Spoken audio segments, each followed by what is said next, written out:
부처님께서 말씀하시기를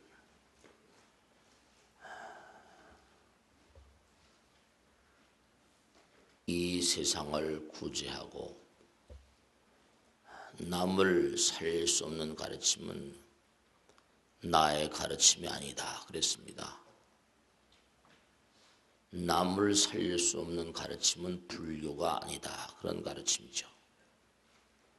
불교는 모든 사람들을 구제하고 나와 남을 구제하는 그러한 가르침입니다. 부처님께서는 항상 모든 사람들을 이익되게 그렇게 살아야 된다 그렇게 말씀하셨어요.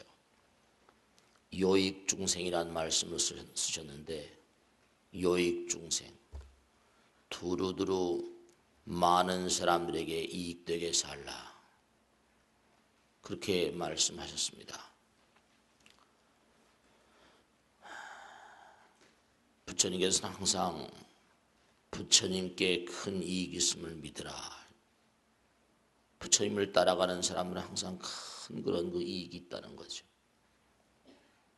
또 법에 큰 이익이 있음을 믿으라 그랬습니다. 부처님 법을 따라가는 사람들은 항상 큰 이익이 있다는 것입니다. 그리고 스님들을 따라가는 길에 큰 이익이 있음을 믿으라 이렇게 말씀하셨습니다.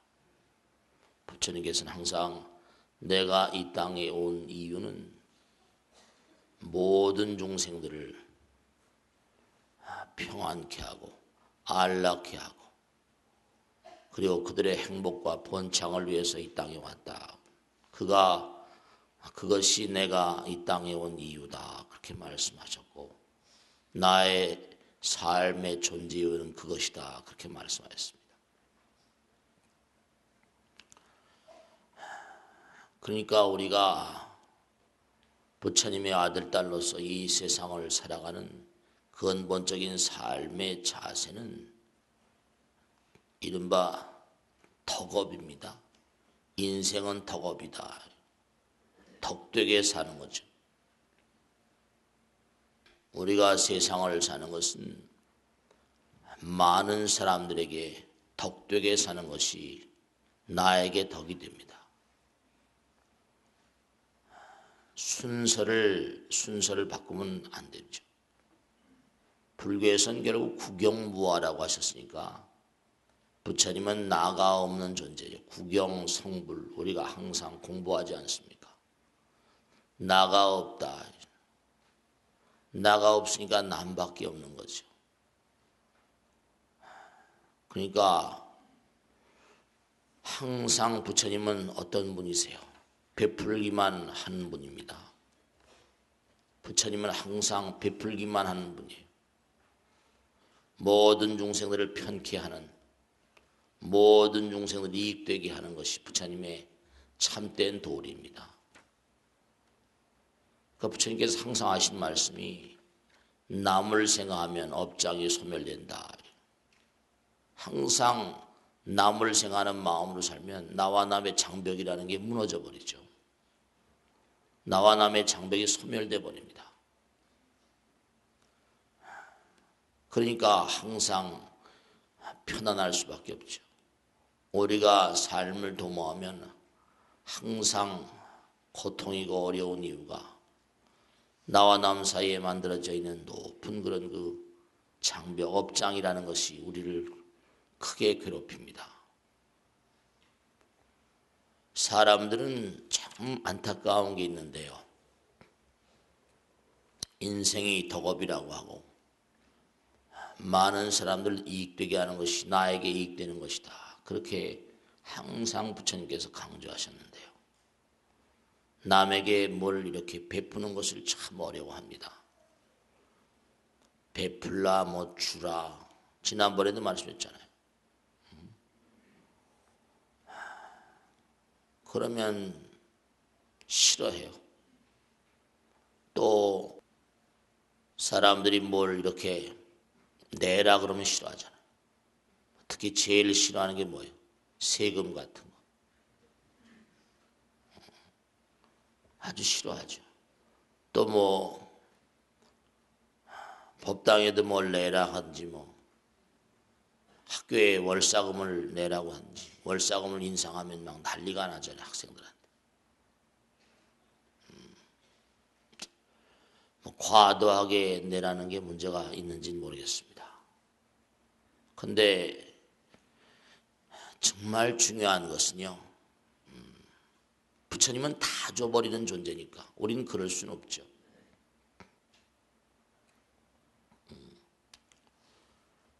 내가 남에게 주면 내가 손해가 난다. 그런 개념이 마음 가운데 꽉 차 있죠. 자본주의 사회에서는 물신, 이른바 돈이 신이죠. 내 호주머니에 있는 것이 남의 호주머니로 이동하면 내가 손해라고 생각하니까요. 근데 사실은 부처님 말씀에 따르면 내가 남에게 뭘 준다는 것은 이른바 베푼다는 것은 집착을 내려놓는 것이다 그랬어요. 우린 뭔가를 자꾸만 가지려고 하잖아요. 끌어들이려고만 하고 내보내는 걸 정말 싫어하잖아요. 살점 떼어놓은 것처럼 어려워하잖아요.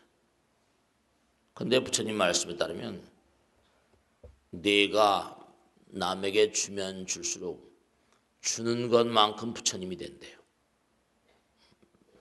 내가 남에게 하나를 주면 하나 주는 것만큼 부처님이 되고 둘을 주면 둘을 주는 것만큼 부처님이 되신다고 했거든요. 법화에 보면 절을 한 번 하면 한 번 하는 것만큼 공덕이 된다 이랬어요.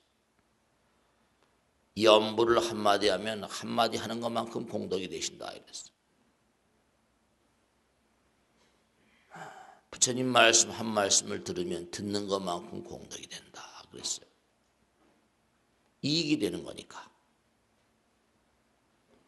그러니까 내가 하나를 주면 하나 주는 것만큼 나에게 이익이 되고 내가 부처님 되니까 내가 잘못될 리가 있겠어요 없겠어요? 잘못될 리가 없어요. 내가 주는 것만큼 부처님 되신 거니까 주는 것만큼 잘 된다는 거예요. 내가 세상을 이익되게 해봐라. 그 온통 세상이 너를 이익되게 할 것이다. 불교는 다 인과를 얘기하잖아요. 인연법.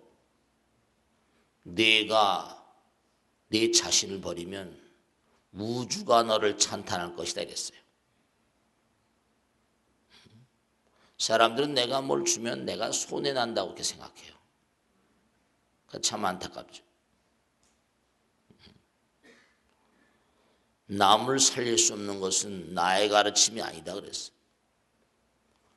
남을 살릴 수 없는 것은 불교가 아니에요.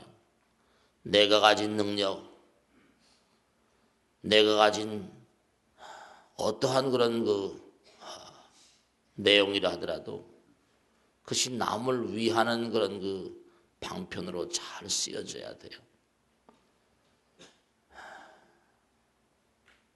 내가 만일에 의사라고 한다면 의술이 인술이라고 그러잖아요. 미국에서 조사한 걸 보면 지난번에 말씀드렸죠. 레리 도스 얘기도. 유명한 의사인데요. 미국의 각 병원마다 이른바 명의라고 이름난 그러한 의사들을 팀을 짜서 집중적으로 연구를 한 겁니다. 각 부면의 의사들. 상당히 오랜 기간 동안 연구를 했는데요. 명의라는 사람은 어떤 특징을 가지고 있는가? 근데 연구한 결과 아주 재미난 것이 드러났어요. 왜냐하면 명의라고 평가를 받는다는 것은 환자들에게 그렇게 평가받는 거 아니겠어요? 환자들에게 집중적으로 다 질문을 하고 많은 데이터를 통해서. 근데 우선 하여간에 대단히 재미난 것은 환자들이 그 명의라고 하는 사람들이 보통 보통 의사들하고 다른 점은 대단한 그런 신뢰감을 그 의사에게 가지고 있더라. 다른 의사들과 달리 환자들이 그 사람에게 대해서, 그 의사에게 대해서 대단한 신뢰감을 가지고 있더라. 병을 잘 고치건 못 고치건 그건 우선 둘째치고 신뢰감이, 의사에 대한 믿음이 다르다는 거예요. 왜 그러면 그 명의라거나 이름난 의사들은 왜 환자들에게 신뢰감을 주는 것인가? 우선 그 의사가 입을 열어서 내가 얘기할 때마다 나에게 뭔가 알 수 없는 힘이 솟아오른다. 그가 나를 사랑하고 있다는, 그가 나를 정말 진정으로 생각하고 있다는 것을 내가 느낀다. 이렇게 대답을 했어요. 그 의술이 인술인 거예요. 그래서 이제 그 다음에는 이 명의라는 사람들도 집중적으로 환자를 조사하고 의사를 또 조사했겠죠. 그 명의라는 사람들이 다른 사람들하고 다른 특징은 뭐냐면 내 형제처럼 생각한다. 내 자매처럼 생각하고 내 아들, 딸, 내 가족처럼 생각한다. 이렇게 대답을 하는 사람들이 대부분이라는 거예요. 말 한마디도 대단히 정말 골라서 하고 함부로 말하지 않는다는 거죠. 말이 신이니까. 그래서 결론적으로 명의라고 하는 것은 기술에 있는 게 아니라 환자를 대하는 마음에서 우러나오는 것이다. 그렇게 그 결론 부분에 한 줄이 나옵니다. 그래요. 그 마음으로 뭘 주는 거예요. 꼭 이게 무슨 뭐 의사뿐만 아니라 모든 부면에, 예를 들어서 무슨 뭐 장사를 하더라도 마찬가지죠. 물건을 만들어도 내가 무슨 뭐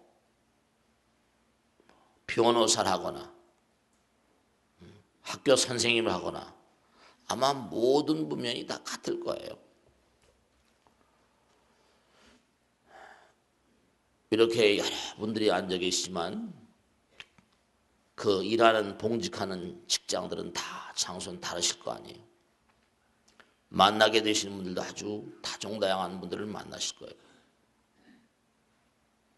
그들에게 이익을, 그들을 내 마음을 다해서 사랑하는 마음, 베푸는 마음, 꼭 뭐 돈을 주라는 게 아니죠. 그런 것도 중요하겠지만 내가 나를 좀 내려놓으면 그것이 그들에게 얼마나 큰 이익이 되는가. 분명한 사실. 그냥 일종의 깨달음이죠. 남을 이익되게 하는 것이 나를 이익되게 하는 것이다. 정말이에요. 사람들은 남에게서 꼭 끌어와야지만 내가 이익된다. 이렇게 생각하거든요. 여기 앉아 계신 분들이 일하시는 어떤 부면도 마찬가지입니다. 내가 무슨 뭐 운전을 한다든지 집을 짓는다든지 모든 것이 다 이게 덕업이다. 남을 덕되게 해야지 내가 덕을 본다. 그 깨달음이에요. 일요일 날 어려운 걸음 하셔서 법당에 나오시는 것도 이것도 이게 다 깨달음의 소산이에요. 분명한 사실. 그러니까 옛날 말씀은 그랬잖아요. 공든 탑이 무너지랴. 정성을 다할 때 정성을 들인 일들은 무너지지 않죠. 마음과 마음이 닿으니까. 우리의 깨달음, 우리의 마음 가운데 내가 남을 덕보게 하니까 내가 잘 되는구나. 내가 먼저 그런 거 있잖아요. 뭐 가는 말이 고와야 뭐라?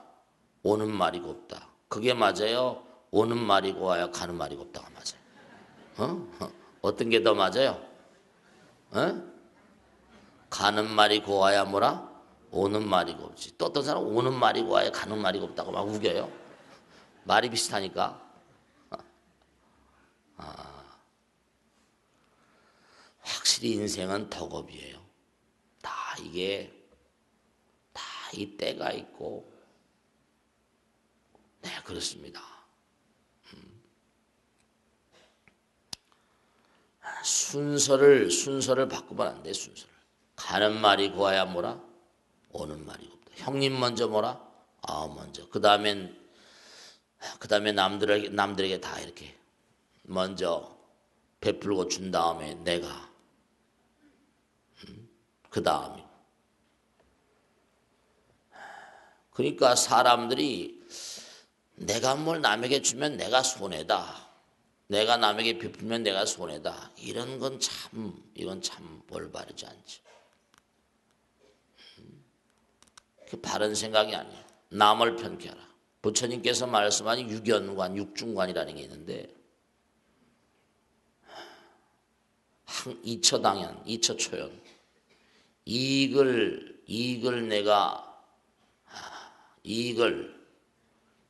보게 되거든. 이익에 너무 집착하지 말라. 좀 초연하라. 그것이 너에게 큰 이익이 된다. 이처초연이라고 그랬어. 이익이 되는 곳에 당하게 되거든. 좀 초연해봐라. 그럼 세상 사람들이 알게 된다는 거예요.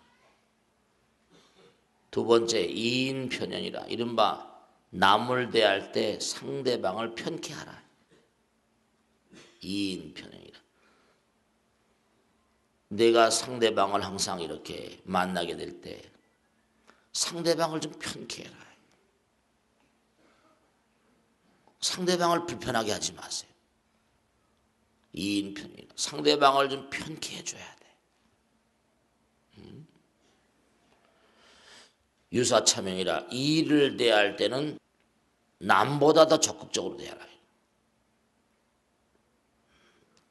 유사, 일이 있으면 차면 적극적으로, 과감하게, 남들보다 과감하게 그렇게. 일이 없을 때는 무사징연이라. 일이 없을 때는 마음을 물처럼 맑게 하라. 물처럼 맑은 마음을 간직하도록 하라. 깨끗한 물처럼.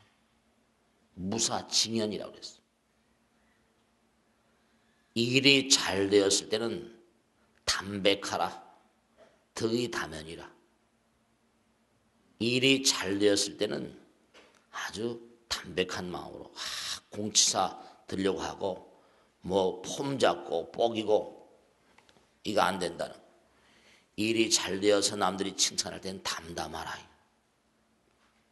덕의 다면이라. 실이태연. 어려울 때 일이 잘 안 됐어. 괴롭고 힘들어. 실이태연이라. 그럴 땐 태연하라고. 그럴 땐 태연하라. 이게 육연관이라는 겁니다. 뭔가 이익이 돌아오게 되면 좀 초연해라. 남들을 먼저 생각하고. 그 다음에 남들을 대할 때 남들 좀 편케해라. 편케 좀 해라. 항상 남들을 좀 편케. 남들을 불편하게 한 사람도 있죠. 짜증나게 하고. 그러지 마세요. 그러면 그 사람 환영을 못 받아. 또 일을 대할 때 누구보다 적극적으로 해. 유서차면이라. 일이 없을 때는 마음을 물처럼 맑게 하라. 무사징연이라고 했어. 일이 잘 되었을 때는 마음을 담담하게. 덕이 다면이고 담담하게. 어려울 때 실이 태연해야 돼. 태연자약 이러죠. 어려울 때일수록 태연자약하라. 육연관, 육중관이라고 했어도 육중관. 육연관, 육중관. 망중유한이라. 아주 바쁠 때일수록 마음을 좀 쉬어라. 바쁘다 이러면서 하다 보면 실제로 그 미국에서 뭡니까 유명한 심리학자가 조사한 걸 보면 막 바삐 한 일들이 결정이 잘못 내려지는 이 일들이 아주 그렇게 많다는 거예요. 미국의 유명한 CEO들을 전부 다 조사해 보니까 데이터를 전부 다 조사해 보니까 이른바 막 바쁘게 내리는 결정일수록 손실이 크더라 이런 조사가 나와 있어. 좀 망중유한 바쁠 때일수록 좀 한가로워져라. 조용히 마음을 좀 가라앉히고 좀 그러셔요. 고통스러울 때마다 그 고통스러운 가운데 낙이 있음을 알라. 고중유락이라. 고중유락이야. 고통스러운 가운데는 항상 낙이 있음을 알라. 그래요. 탁월한 인물들은 스스로 자꾸만 고통을 만들잖아요. 사서 고생을 한다 그래요. 젊어서 고생은 뭐 사서 한다. 부로 탄압을 자처하고 부로 괴로움을 자처하죠. 부로 몸과 마음을 던져 수행하고 부처님께서도 왕가에 계셨으면 뭐 왕이 저절로 왕이 되는 거 아니에요. 세상 온갖 영화를 다 누리셨을 텐데. 근데 이제 왕가의 영광을 버리시고 부처님의 길을 가셨으니까. 고중유락이라. 어려움이 있다고 그래서 너무 괴로워하지 마세요. 우리나라도 뭐 삼성, LG, 현대 뭐 이런 큰 기업들이 전부 다 IMF 수혜자라고 하잖아요. IMF가 끝난 다음에 비약에 발전했다. 또 우리가 이 뭐 경제 위기라고 막 하고 그러는데 이걸 잘 보내면 또 아마 분명히 뭐가 또 경기가 폭발적으로 또 무슨 뭐 이렇게 튀어오르는 수가 있을지 어떻게 알아요? 너무 위축되지 마시고 예전에 말씀드렸죠. 피차가 투수가 공을 던질 때 뭐라 했어요? 위험과 기회가 같이 들어간다고 그랬지. 했어 안 했어요? 또 다 잊어버렸구나. 빠따이 뺐다이 응? 타자 입장에서 볼 때 뭐예요? 공이 딱 던져지면 뭐예요? 때리면 넘어가고 못 때리면 죽는 거 아니에요. 죽느냐 사냐가 뭐라? 같이 날라들어와요. 정신을 똑바로 차리고 살아요. 투수가 공을 던지면 포수까지 얼마 걸린다는 거예요? 0.5초예요. 0.5초. 한 18m, 20m 안되는 계산해보면 0.5초도 안 되더라고. 팍 들어가죠. 그러면 이게 타자가 연습을 열심히 해가지고 순간 때려버리면 홈런이 나오게 되죠. 사는 거죠. 근데 놓쳐버리면 아웃 돼버려. 쫙 아웃 뭐. 사냐 죽냐가 항상 순간에 걸려 있어요. 고통 중에 있을 때 그 고통이 낙을 부르는 원천인 걸 알아요. 고중유락이라고 했어요. 사중유활, 이것도 기가 막히네. 죽기를 각오하는 가운데는 살 길이 열린대. 사중유활이야. 죽기를 각오하는 가운데는 꼭 살 길이 열린다 이래서 사중유활이니라. 그 다음에 또 참 재미난 얘기죠. 우리가 뭐 호랭이 굴에 들어가도 정신만 차리면 산다 그랬죠. 똑같은 얘기인데 아중요천이라. 항아리 속에 뭐라? 하늘이 있음을 알라 이랬어. 꽉 갇혀 있어도 뭐죠? 하늘은 보이는 거야. 아중요천이라. 항아리 하자. 항아리 속에 하늘이 있다. 쥐구멍에도 뭐라? 볕들 날 있다 이런 얘기입니다. 항아리 가운데도 하늘이 보인다. 그래요. 뭐 쇼생크 탈출인가 거기 보면은 그 꽉 가둬놨는데 창문이 그냥 그 험악한 감방에도 뭐죠. 창문에서 햇살이 들어오는 걸 보고 죄수들이 나름대로 뭐라 희망을 가졌다는 거 아니에요. 조그마한 창이지만 똑같은 거예요. 아중유천이라. 항아리 가운데 하늘이 있음을 알라. 분명한 사실. 항상 내가 마음을 쓸 때마다 따르는 사람 있게 하라. 네, 그래. 정말 의중유인이라고 그랬어. 내가 마음을 쓸 때마다 그 마음을 쓸 때마다 사람이 떨어지게 하면 안 돼. 사람이 붙게 하라. 마음을 쓸 때마다 사람이 붙게 해야 돼. 아이, 저 사람은 입이 아니 주둥아리로 쪽박을 깨 뭐 이러기. 이게 재수가 없는 거지 안 되지. 의중유인이라 해서 마음을 쓸 때마다 사람이 붙도록 하라는 거예요. 어때요, 여러분? 어떻게 됐어요? 마음을 쓸 때마다 사람이 붙습니까? 사람이 좀 붙어야지. 말할 때마다 사람이 떨어져 나가면 장사 다 한 거지. 안 되지. 잘 안 돼. 마음을 쓰고 말을 할 때마다 사람이 좀 붙는 말. 정말 그러겠잖아요. 말을 하더라도 좀 뭔가 사람이 좀 이렇게 붙게 하는 그런 말이 있을 수 있잖아요. 그래, 안 그래요?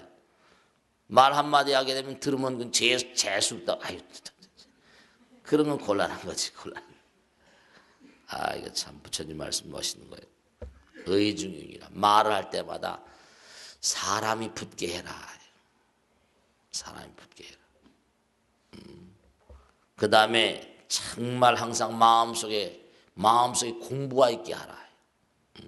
복중유공이. 마음 가운데 복중유소, 복중유공. 마음 가운데 공부가 있게 하라. 공부. 마음 가운데 도가 있게 하라. 복중유소, 복중유도. 복중유도. 마음 가운데 도가 있게 하라. 마음 가운데 공부가 있게 하라. 항상 공부해야 돼. 항상 도를 닦아야 돼. 육중관이에요. 육중관. 육연관, 육중관.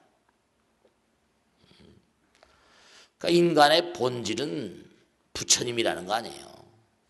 우리의 본질이 부처님이라는 거 아니에요.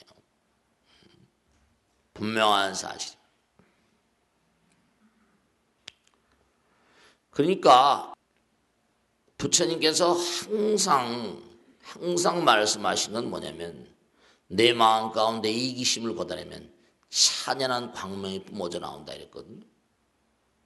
내 마음 가운데 이기심을 걷어내면 무의심 내 기비심 그러잖아요. 무의심 내 기비심. 항상 우리 천수에게 독경하는 거예요. 내 마음 가운데 이기심을 걷어내버리면 찬연한 부처님의 광명이 뿜어져 나오는데 세상에 한없는 광명을 뿜어낼 수 있다는 거 아니에요. 내 마음의 흑심, 업장, 부정적인 마음을 걷어내봐라. 그럼 찬연한 광명이 뿜어져 나온다. 상적광토. 내 마음 가운데 찬연한 광명신이 있대. 광명의 몸이 있다는 거예요.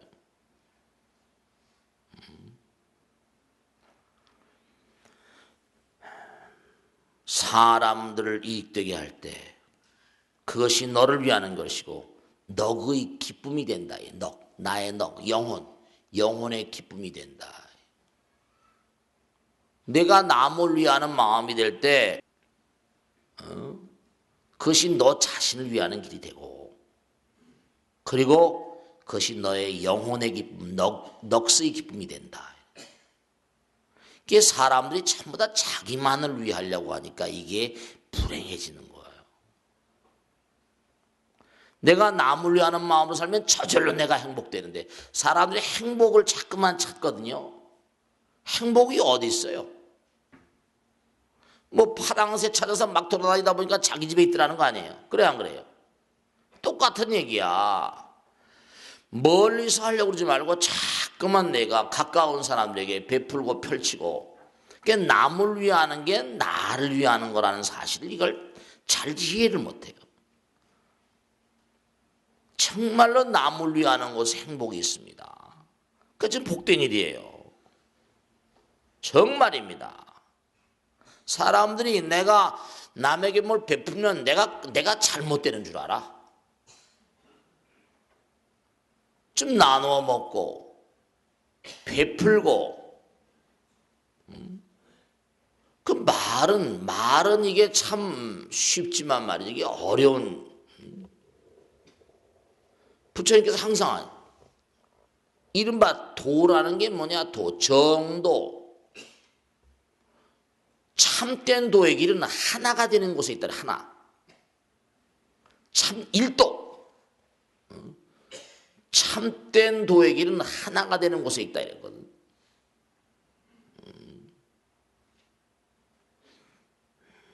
최상의 승리는 내 마음을 쳐서 이기는 것이요.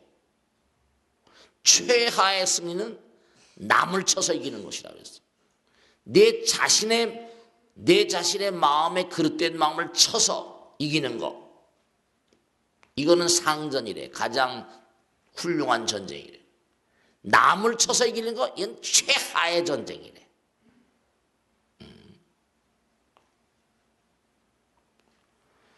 그러니까 부처님께서 항상 하신 말씀이 최상의 영웅. 불교에서는 영웅이란 말, 보리살타가 영웅이거든요.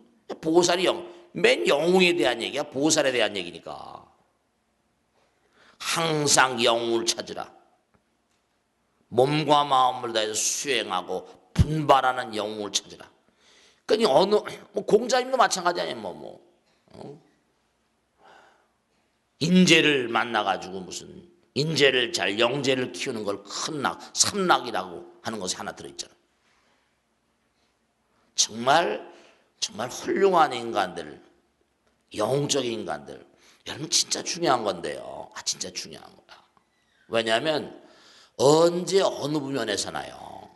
정말 남들을 위해서 헌신하는 사람들을 잘 발탁하는 사람들, 이런 사람은 성공합니다.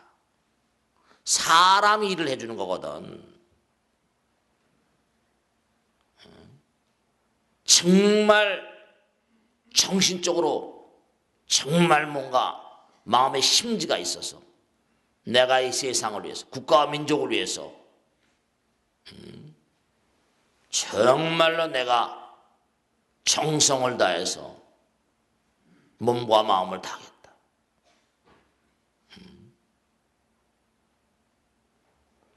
사람들이 정신세계가 다른 인간들이 사람들을 많이 잘 아시겠지만 사람들 대하다 보면 정말로 주인의식을 가진 사람 있잖아요.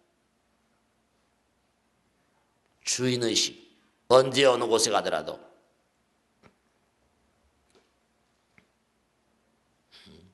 그런 사람들은 큰 인물이 되죠. 제가 무슨 기회가 있어 STX라고 요즘에 잘 나가는데 이제 기업이라는 게 항상 이 기업가라고 하는 기업가정 커널 이러면 앙트레프너십 이런 말만 기업가 정신이라는 게 있잖아요. 근데 정말로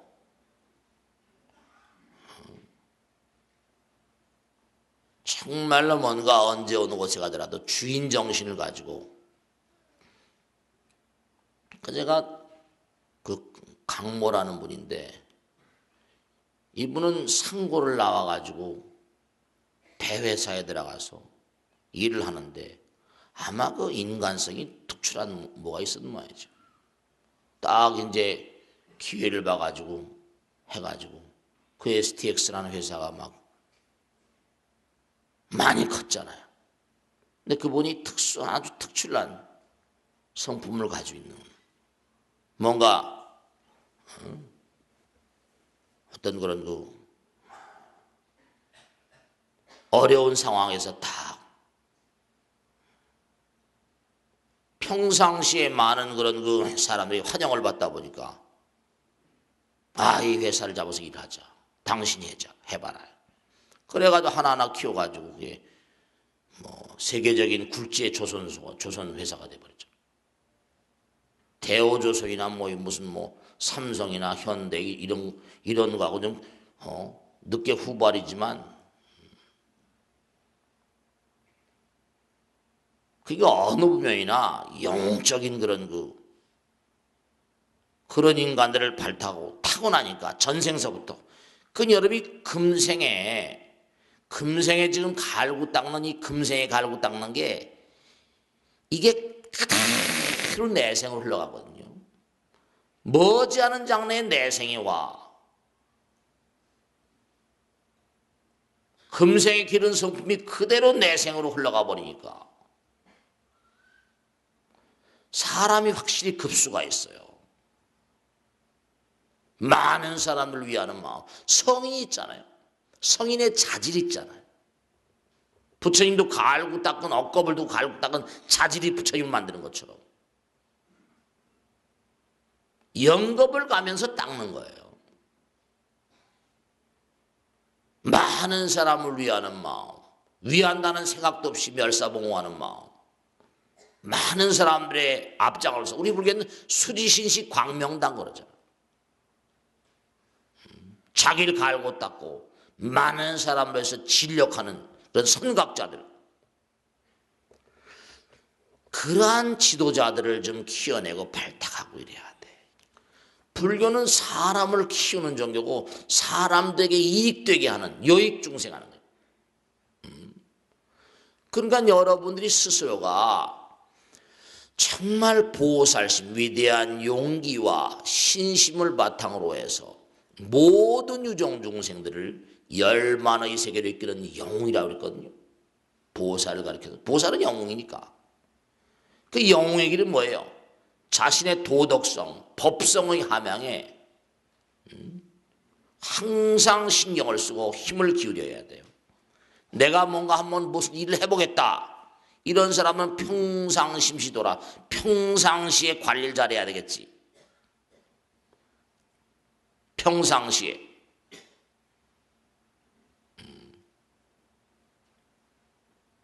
평상시에. 세월이 흘러가다 보면 다 뭔가 이렇게 드러나고 하잖아요. 뭐 청문회도 있고 말이죠. 탁월한 그런 뭐 자리에 나가려면 다 청문회가 있잖아요. 검증을 한다고.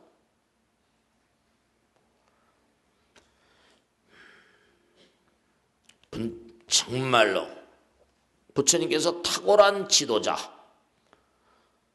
위대한 보살의 길 가는 사람들은 다음과 같은 7가지를 항상 유념하라고 그랬거든요. 정말 부처님 말씀은 다 훌륭해. 이게 정말 항상 느끼는 거지만 참 제대로 된 그런 훌륭한 수행자들이 많이 나와야 되는데 여러분들이 열심히 좀 하셔야 된다. 첫째로 뭐냐? 법성을 함양할 법성. 언제 어느 곳에 가더라도 많은 사람들을 살려낼 수 있는 길은 법이니까. 법이 만상을 살리잖아요. 항상 법성을 양성하고 법을 잘 받들어 행하고 서로 도우며 화목한 마음을 가지라. 항상 상대방에게 이익되게 살아야 돼. 화목해야 돼. 법을 준수하고. 그 부처님께서는 84,000 법장을 한두 끝도 없이 얘기하셨잖아요. 법이 중요해. 법성. 사회법도 중요하고 불법도 중요하고 분명한 사실. 지도자가 되려는 인간들은 사치와 향락을 금하고, 사치와 향락, 사음과 강압에 의한 그런 마음으로 여인을 취하지 말라. 세 번째로 존중할 만한 사람을 항상 받들어 섬기고 그 가르침을 받아서 끊임없이 행하고, 네 번째로 항상 법도량을 잘 유지해서 모든 사람들이 법을 잘 연마하기를 정말 노력하고, 수행자들을 잘 공양하며, 다섯 번째로 선조들을 예경하고 제사를 거르지 않으며, 여섯 번째로 모든 부처님과 아라한과 성자와 우어른을 공경한 마음으로 항상 받들어 섬기며, 일곱 번째 삶의 매일매일의 삶 가운데 법도와 예절을 중시하며, 법도와 예절을 중시하며 법도와 예절로 많은 사람들을 가르치며 상하의 질서를 세움과 함께 도를 가르치고 규를 바로잡아 염치와 체면을 알게 한다.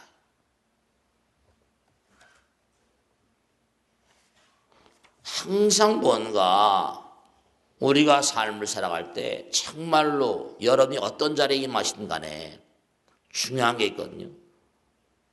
내가 언젠가 이 자리, 이 의자를 물려줘야 될 거 아닙니까?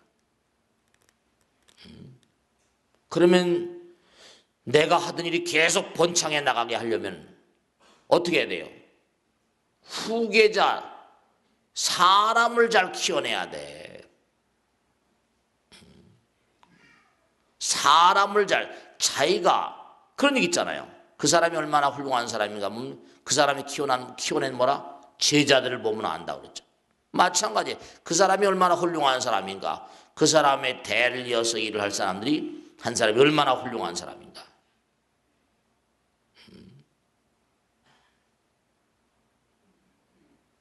그러니까 이게 참 안타까운 게 예절이라는 말 나왔지만요. 예절이 전부 다 질서거든. 우더른을 잘 모시고, 조상님 잘 모시고, 부처님 잘 모시고. 그러니까 어른을 몰라보고, 어른을 몰라보니까 이게 질서가 깨져버린 거예요. 기강이, 위계가 깨져버리고. 사람을 키울 줄 몰라요. 인재를 몰라보고, 우더른을 모실 줄 모르고. 동방예의지국이라고 했는데 가만히 보면 예절이 너무 없는 것 같아. 예절이 너무 깨져 있는 것 같아. 기강이 안 쓰고. 이게 이런 가운데 인재가 나올 수가 없습니다.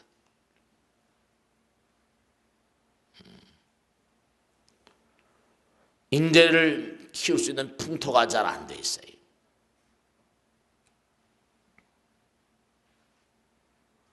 그러니까 누군가 앞서가면 철저히 견제하고 방해하고. 불교는 그러니까 부처님 법을 따르는 사람들은 항상 뭐죠?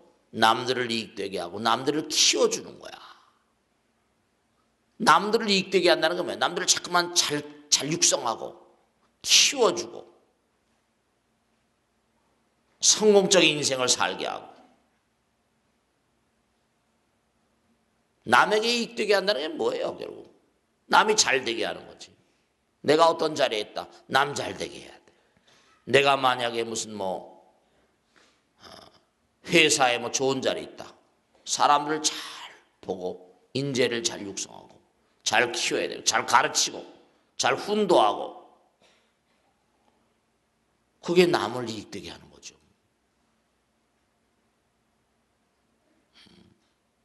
그저 자기보다 누가 나은 사람 있으면 그냥 밟으려고 그러고 이건 별로 좋은 사람이 아니에요. 그러니까 부처님께서 항상 하신 말씀이 자리이타. 남을 이롭게 하고 나를 이롭게 하고, 남을 이롭게 하는 게 나를 이롭게 하고, 나를 이롭게 하는 게 남을 이롭게 하고. 아함경 같은 데 다 나오잖아요. 부모에게 대한 예절, 부자지간의 예절, 친구 사이의 예절, 스승과 제자 사이의 예절, 이거 다 나오잖아요. 어제도 우리 삼천배 철학에도 했지만은 부처님께 정말로 평상시에 못다 했던 인사를 다 삼천배.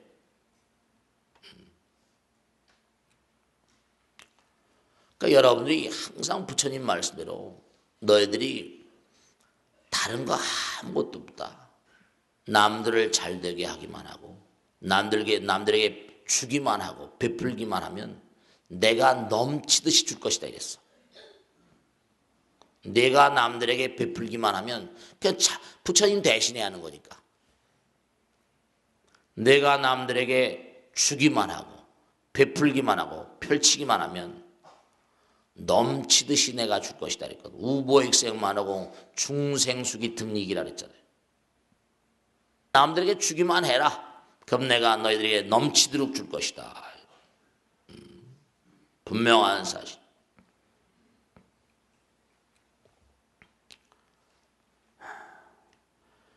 그러니까 우리나라에 가만히 보면 말이죠. 역사를 가만히 봐도 마찬가지고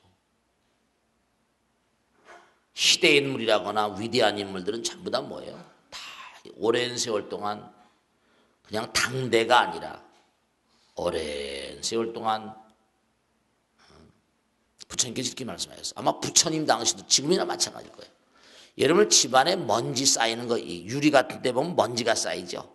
그래 안 그래요? 먼지 바깥에 좀 나갔다 먼지가 뽀얗게 쌓여있지. 눈 내리는 것처럼 쌓이잖아요. 어디는 뭐 조금 많이 쌓이고 적게 쌓이고 그럽니까? 내 마음 가운데 먼지 쌓이듯이 번뇌가 망상이 계속 쌓인다는 겁니다. 묘하죠, 그죠? 먼지가 계속 떨어지는 것처럼, 먼지가 계속 쌓이는 것처럼 내 마음 가운데 먼지도 그와 같이 쌓이는 아니라 했어요. 먼지가 한순간도 내려앉지 않는 순간 있습니까? 참 먼지를 가만히 이렇게 한번 먼지를 가만히 한번 연구해 보세요. 아니 먼지도 연구할 필요가 있어요. 먼지가 한번 유리에 이렇게 보면 말이죠. 먼지가 일률적으로 똑같이 앉아 있습니다. 어느 부분에 먼지가 더 많이 앉고 덜 앉고 그러지도 않아. 경전엔 이와 같은 먼지 앉는 모양에 대한 얘기들이 많이 나와 있는데요. 먼지가 일적으로 아주 고르게 앉습니다. 먼지 앉는 모양과 같이 내 마음 가운데도 번뇌가 먼지, 그러니까 풍진이라고 그러잖아요. 이 풍진 세상을 만났어. 불교에서는 티끌진 자를 많이 써요. 부처님께서는 먼지에 대해서 연구를 많이 하신 분이에요. 티끌. 아마 부처님 당시도 뭐 이렇게 종이 같은 먼지가 가득 앉잖아요. 먼지가 계속 내려앉듯이 내 마음 가운데도 번뇌가 계속 내려앉는데 그걸 계속 닦아내야 된다는 겁니다. 매일매일 그 먼지를 닦지 않으면 그 먼지가 이내모라 내 마음 거울을 덮어버릴 것이다 이랬어요. 그 먼지가 계속 내리다 보면 거울이 다 비치질 않잖아요. 먼지 내리는 모양. 그 먼지가 자꾸만 가리다 보면 너희는 빛을, 아까 말씀했죠? 이기심이라거나 이 장벽을 걷어내지 않으면 찬연한 빛이 나오지 않고 거울이 드러나질 않아. 먼지는 계속 쌓인다. 내 마음의 먼지도 마찬가지다. 계속 닦고 털어내지 않으면 너는 인간으로서 재구실을 할 수 있는 존재가 되질 못한다. 그러니까 우리가 항상 꼭 생각해야 될 게 우리가 계속 먼지를 닦아내면 맑은 세계, 무의심 내모라 기비심이 우리의 본질이에요.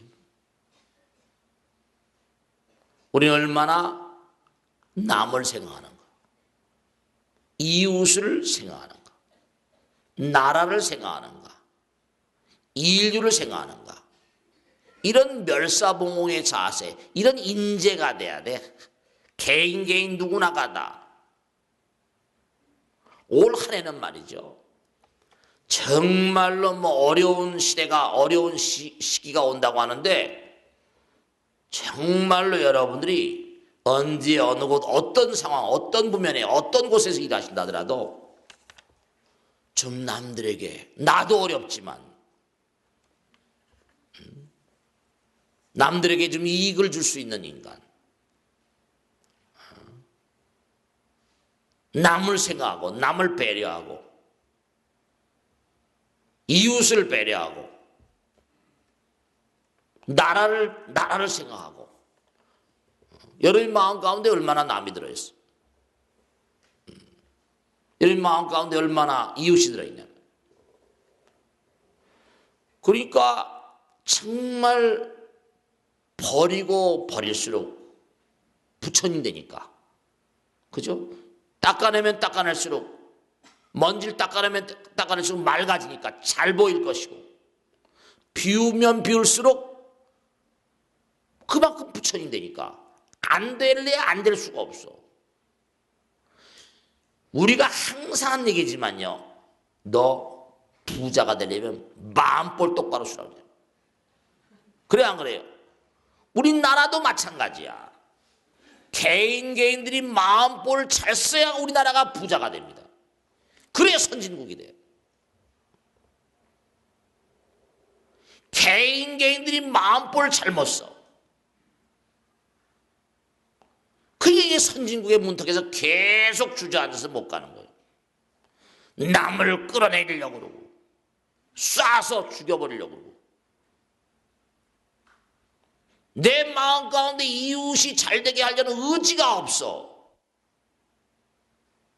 나라가 잘되게 하려는 의지가 없다. 그런 의지가 박약해. 보살심이 박약해. 그런데 무슨 좋은 나라가 되겠어요? 무슨 부자 나라가 되겠어? 되지가 않는 거예요, 원론적으로. 분명한 사실이, 당장 내가 남을 생각하는 마음이 정말 박약한데, 누구나가 그렇다고 한다면 나라가 잘 될 도리가 없어요, 이게. 분명한 사실이 올 한 해 어려운 가운데도 정말 남을 생각하는 마음, 나를 버리면 버릴수록 번창합니다. 나를 비우면 비울수록 뭐라? 발전해요. 부자가 되려면 뭐라? 마음볼 똑바로 써야 돼요.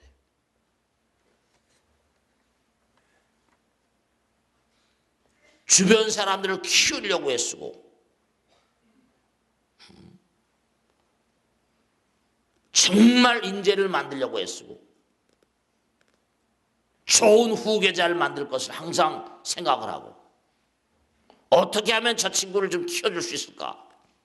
그런 생각을 좀 하고, 밀어주고 막 땡기고 이래야지 커지는 거 아닙니까? 당연하잖아요. 올 한 해는 정말로 남 생각하는 한 해가 돼봐봐. 내 남편을 먼저 생각하고, 내 아내를 먼저 생각하고, 내 이웃을 생각하고, 내 동료들, 회사 직원들 생각하고, 나부터 생각하지 마라. 내가 어렵더라도. 그래야지 어려움을 잘 넘어갈 수 있습니다. 아시겠죠? 버리면 버릴수록 번창합니다. 비우면 비울수록 뜨게 돼 있어요. 발전하게 돼 있습니다. 명심하시고 정말로 주는 것만큼 뭐라? 부처님 된다. 명심하세요. 아시겠죠?